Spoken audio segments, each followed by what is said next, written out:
Robbo, just sum that one up for us, if you could, please. Yeah, my most, probably one of my most disappointing performances ever as a coach, ever. I'd like to apologise on behalf of the group to the fans, really, because they don't deserve that performance. And look, we started really well. Strangely, we actually started really well in that first 10 minutes, probably even 15 minutes, but then what happened, well, we had a little bit of a lapse in concentration, give a really soft try as right edge didn't escort left Gags all by himself, which look, was just a pure effort thing and concentration. But even from there, you know, them going 6-4 up, I still felt like we made a pretty good start. But we just don't seem to be able to deal with adversity and clawing back momentum. And look, why I'm so frustrated is I said all along that I think in the second half of the season we'll be unlike other teams. We'll start building. We'll start, you know, getting players back and we'll build. And I feel like, you know, before this game, winning 2 out of 4, felt like we're on the right trajectory. You know, at the Wigan game last week, I felt like we put in 50 minutes of really good performance. Obviously, the wheels fell off in the last 30, and I'm so disappointed because I felt like we've been building, and it just felt like a step back. And like I said before, we just couldn't or don't know how to win back momentum when it goes against us. And they just started running a little bit harder, started with a little bit more play the ball speed. Look, they had a really big pack. You know, I'll give credit to Wakey. Look, they've you know, recruited a really good side when they went to our championship and recruited really well. They've got a big pack. You know, they've got half packs can always cause you problems. Max out the back's always a threat. But I just thought like, yeah, look, I thought Wakefield were good. But I was more disappointed in us, if I'm honest.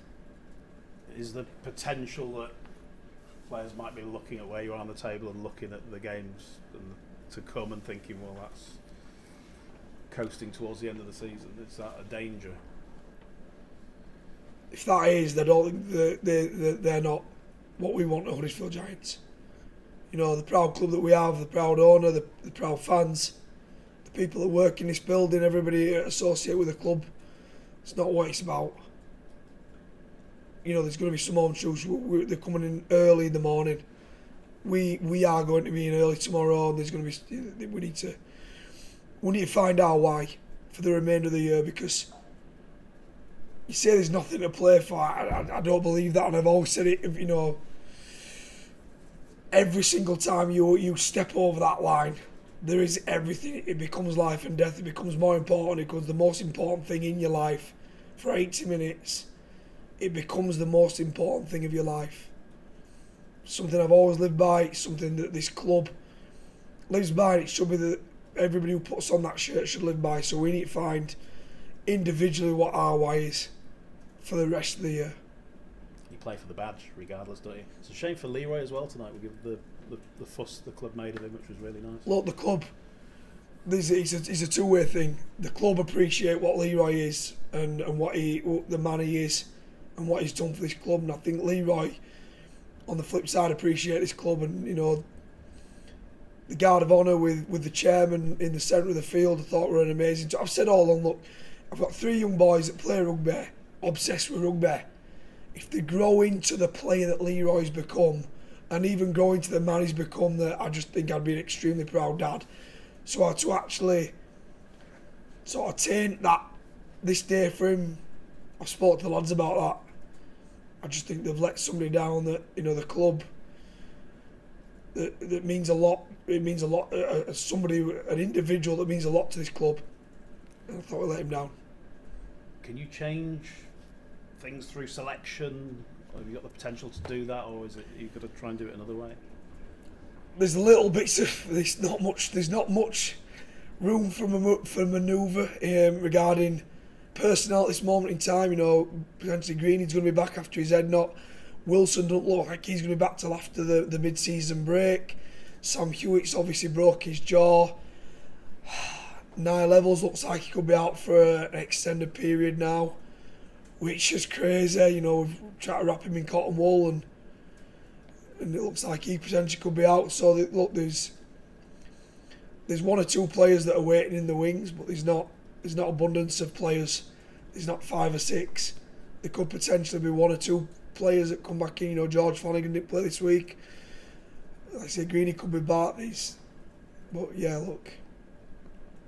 Even so, even if players come back in, we as a collective have got to find something to play for the rest of the year.